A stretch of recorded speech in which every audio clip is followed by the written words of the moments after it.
अगर आप यूके में अपना बिजनेस रजिस्टर करना चाह रहे हैं और उसके नाम में रॉयल या किंग का वर्ड आ रहा है तो आप उसको कैसे रजिस्टर कर सकते हैं और उसके साथ साथ आपको उस नाम को यूज करने के अगेंस्ट आपको कितने पैसे पे करने पड़ सकते हैं। एक बहुत ही इंटरेस्टिंग इन्फॉर्मेशन मेरी नज़र से गुजरी तो सोचा क्यों ना वीडियो बनाकर वो इन्फॉर्मेशन आपके साथ शेयर कीजिए और आप दोस्तों को भी हैरान किया जाए।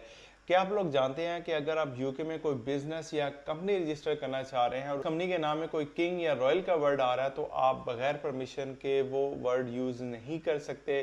क्या आप लोग जानते हैं इस हवाले से? अगर आप लोग ऑलरेडी जानते हैं तो आपको ये इन्फॉर्मेशन कहाँ से मिली थी, कमेंट सेक्शन में जरूर बताइएगा। उसके अलावा अगर आपके माइंड में कोई टॉपिक हो जिस पे आप वीडियो देखना चाह रहे हो तो वो टॉपिक भी आप वीडियो कमेंट सेक्शन में ड्रॉप कर सकते हैं। अगर आप लोगों के पास ऐसी इन्फॉर्मेशन नहीं है तो आई एम श्योर आज की वीडियो देखने के बाद आप इस हवाले से क्लियर हो जाएंगे कि अगर आप यूके में अपना बिजनेस रजिस्टर करना चाह रहे हैं और उसके नाम में रॉयल या किंग का वर्ड आ रहा है तो आप उसको कैसे रजिस्टर कर सकते हैं, किन किन मराहल से गुजरना पड़ेगा या आपको किन किन मुश्किलात का सामना करना पड़ सकता है और उसके साथ साथ आपको उस नाम को यूज करने के अगेंस्ट आपको कितने पैसे पे करने पड़ सकते हैं। अगर आप लोगों को वीडियो यूजफुल लगे तो वीडियोस को थंब अप जरूर दीजिएगा और चलते हैं जी आज वीडियो तरफ और इस इंटरेस्टिंग कहानी को डिटेल से डिस्कस करते हैं। जी कहानी कुछ यूं स्टार्ट होती है कि एक दोस्त को अपनी कंपनी रजिस्टर करनी होती है और उस कंपनी के नाम में किंग वर्ड होता है जिसका उसको नहीं आइडिया होता है कि अगर मैं किंग का वर्ड यूज़ कर रहा हूँ तो उसके लिए मुझे परमिशन लेनी होगी यहाँ के जो किंग हैं उनसे।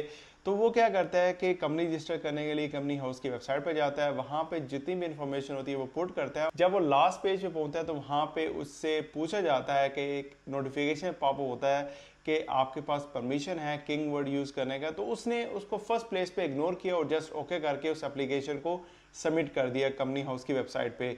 और नेक्स्ट डे मॉर्निंग उसको एक ईमेल आ जाती है और उस ईमेल में लिखा होता है कि आपकी जो एप्लीकेशन है आपकी कंपनी के अगेंस्ट वो रिजेक्ट कर दी गई है, रिफ्यूज कर दी गई है और उसकी रीजन ये है कि आपके पास परमिशन नहीं है कि आप किंग का वर्ड यूज कर सके।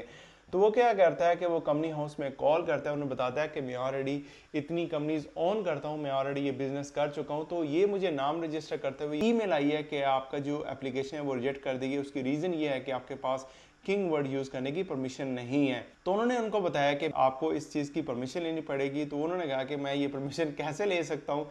तो उन्होंने कहा कि आपको ईमेल करनी होगी किंग को और उनको बताना होगा कि आप किंग का वर्ड यूज करना चाह रहे हैं अपने नाम अपने बिजनेस में।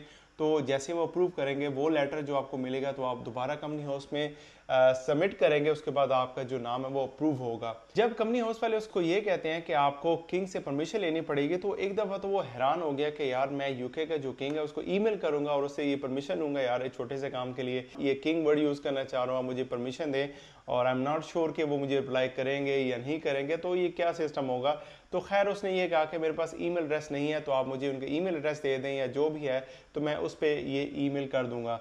तो उन्होंने उसको ईमेल दे दिया। तो इस लड़के ने फिर उनको ये ईमेल की कि मैं अपनी कंपनी रजिस्टर करना चाह रहा हूँ, उसका नाम ये है और उस नाम में किंग का वर्ड यूज कर रहे हैं और कंपनी हाउस ने इस वजह से एप्लीकेशन रिजेक्ट कर दिया है कि मेरे पास परमिशन नहीं है किंग वर्ड यूज करने का, तो काइंडली आप मुझे इसकी अप्रूवल दे दें ताकि मैं अपनी कंपनी रजिस्टर कर सकूं। खैर उसने ये ईमेल कर दी और फिर क्या कहते हैं ना, वो एक किस अजीब सी सिचुएशन बन गई कि क्या उनका रिप्लाई आता है या नहीं आता। बहरहाल वो मुझे बताता है कि मैंने अपनी टीम को ये बता दिया कि हमें कोई नाम वगैरह चेंज करना पड़ सकता है, मुझे इस चीज़ का श्योर नहीं है कि हमें ये परमिशन मिलती है या नहीं मिलती व्हाट्सएवर। तो नेक्स्ट डे मॉर्निंग वो क्या कहते हैं कि मुझे एक ईमेल आती है कैबिनेट हाउस की तरफ से कि आप ये नाम बिल्कुल यूज़ कर सकते हैं, हम आपको परमिशन दे रहे हैं, हम ये जो लेटर आपको दे रहे हैं आप इसको कंपनी हाउस में फॉरवर्ड करें, आपका जो कंपनी का नाम है वो रजिस्टर हो जाएगा। ये सारी कहानी सुन के तो मैं क्या कहता हूँ मेरे दिमाग के 14 तबक रोशन हो गए कि इतना क्विक रिस्पांस के विद इन 5 आवर्स आपको कैबिनेट हाउस की तरफ से आपको ईमेल आ जाती है, आपको कोई किसी भी डिपार्टमेंट के चक्कर नहीं लगाने पड़ते, आपको किसी वजह से कोई झंझट में नहीं पड़ना पड़ता और ना ही आपको उसके अगेंस्ट कोई पैसे मांगे जाते हैं कि आप अगर आप हमारा नाम यूज़ करना चाह रहे हैं तो आपको इतने पाउंड्स वगैरह पे करने पड़ेंगे। ऐसा कुछ भी नहीं होता। विद इन 5 आवर्स आपकी जो प्रॉब्लम का सोल्यूशन आपके टेबल पे होता है, आपके ईमेल के इनबॉक्स में होता है।